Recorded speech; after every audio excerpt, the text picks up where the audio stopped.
ফিরে এলাম বিরতির পর। যে খবরের দিকে নজর রাখবো, টেরিটোরিয়াল আর্মির ক্ষমতা অর্পণ। আরো একবার জানাবো, টেরিটোরিয়াল আর্মির ক্ষমতা অর্পণ এবং যে খবর জানা যাচ্ছে, চিফ অফ আর্মির হাতে টেরিটোরিয়াল আর্মির শীর্ষ কর্তাদের তলব সেনাপ্রধানের। যুদ্ধ পরিস্থিতিতে টেরিটোরিয়াল আর্মিকে কাজে লাগাতে পদক্ষেপ চিফ অফ আর্মি স্টাফের।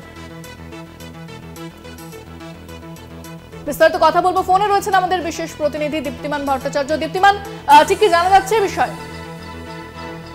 টেরিটোরিয়াল আর্মির চিফ অফ আর্মি স্টাফের হাতে কিন্তু সব ক্ষমতা দিয়ে দেওয়া হলো এবং তাদেরকে বলা হয়েছে যে এই টেরিটোরিয়াল আর্মির যারা অফিসার রয়েছেন বা যারা রয়েছেন কর্মরত, তাদেরকে যে কোনো সময় যে কোনো জায়গায় গার্ড ডিউটিস এবং সাপোর্ট এবং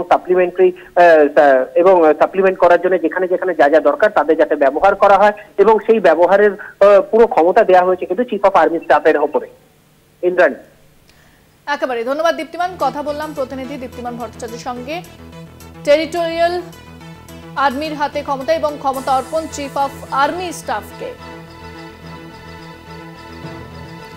টেরিটোরিয়াল আর্মির ব্যবহারে পদক্ষেপ, সুনির্দিষ্ট নির্দেশ সেনা প্রধানের।